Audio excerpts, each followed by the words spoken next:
Air traffic controllers are the unseen guardians of our skies. They direct or monitor aircraft on the ground and in the air, ensuring safe separation, efficient routing, and communication with pilots. The profession we know today evolved gradually, beginning almost a century ago as commercial aviation grew and the skies became more crowded. The earliest roots of air traffic control date to the early 1920s. At Croydon Airport in London, England, a simple aerodrome control tower was established on February 25th, 1920. It was little more than a hut with windows on all sides, providing basic traffic, weather, and location information to pilots. In the US, on January 1st, 1929, Archie W. League became the first person labeled as an air traffic controller when he was hired at the St. Louis airport. His tools? A red flag for hold and a checkered flag for go. As aviation advanced, visual signals and flags gave way to radios, radar, and centralized centers. In the US, the first airport traffic control tower using two-way radio opened in Cleveland in 1930. Then in December 1935, an airline consortium opened the first airway traffic control station in Newark, New Jersey, to keep aircraft separated as they moved between airports. World War II accelerated technological development. Radar and radio systems originally for military use were adapted for civilian aviation. Just after the war, in 1946, the first civilian airport control tower, equipped with radar, began operating at Indianapolis Airport, then called Weir Cook. By the early 1950s, use of radar for tracking positions of aircraft replaced many earlier methods based on pilot reports. Then came a tragic wake-up call. On June 30th, 1956, two airliners collided over the Grand Canyon, killing 128 people.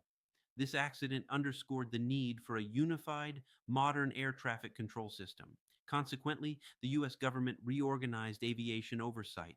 In 1958, the Federal Aviation Administration, FAA, was created and given responsibility for air traffic control in the United States. Throughout the 60s, 70s, and 80s, air traffic control systems matured. Approach control facilities, en route centers, and radar sectors took over, creating a layered structure. Towers handled surface movement and takeoffs. Approach controllers managed arrivals and departures, and en route centers monitored high altitude flights between airports. Training requirements increased, and the job became recognized as highly demanding. A pivotal moment in controller history came on August 3rd, 1981, when the Professional Air Traffic Controllers Organization, PATCO, declared a strike in the United States, demanding higher wages and better working conditions. The strike was broken by the federal government. President Ronald Reagan fired more than 11,000 controllers, decertified PATCO, and fundamentally changed labor relations in air traffic control. This event reverberated across aviation, labor, and public sector professions. Meanwhile, technological advances kept transforming the role. Radar displays became computerized. Secondary surveillance radar allowed aircraft transponders to broadcast altitude and identity, and new tools like ADS-B, automatic dependent surveillance broadcast, began enabling aircraft to broadcast their position. In the United States in particular, despite advances, many core systems remained decades old. A 2015 report noted that the system controlling high-altitude traffic in the U.S. dated back to the 1970s. Air traffic controllers work under high pressure. The job demands intense situational awareness, rapid decision-making, strong communication skills, and resilience under stress. In many countries, protocols require break intervals every couple of hours and limit hours of continuous service to manage fatigue. Their work patterns often involve rotating shifts, nights, weekends, and holidays, reflecting the fact that the skies never sleep. By the 2000s and into the 20 teens and beyond, the focus shifted to global harmonization, digitalization, and modernization. Concepts like free flight, where pilots have more route autonomy and controllers less centralized oversight, were explored as part of future planning. In Europe, the Single European Sky Initiative sought to integrate national air traffic services into a unified system.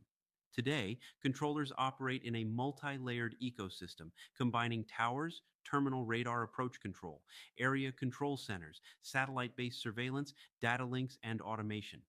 Their job remains essential even as automation grows, because human judgment, adaptability, and coordination are key when unexpected situations arise. However, the profession faces challenges. Staffing shortages, aging infrastructure, and rising traffic volumes are pressing issues.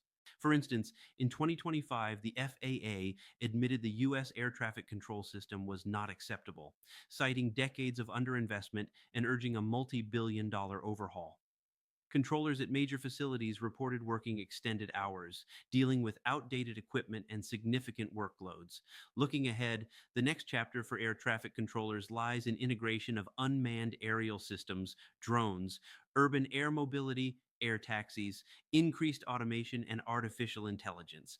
This means controllers will evolve, becoming managers of digital systems, overseers of more autonomous aircraft, and integrators of mixed traffic airspace. The core mission remains unchanged: prevent collisions, manage traffic flow, and keep flying safe. In many ways, the story of air traffic control mirrors the development of aviation itself.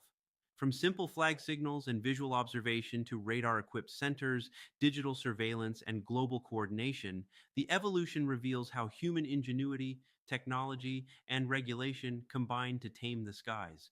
The controllers who sit in towers or centers today stand on the shoulders of pioneers like Archie League and the designers of early airways, guided by the same goal: each flight must arrive safely. As you next look up at a departing aircraft or walk past a control tower at the airport, you're seeing the legacy of a profession that quietly ensures our skies remain safe and orderly. We follow breaking news, so follow us and subscribe to stay current.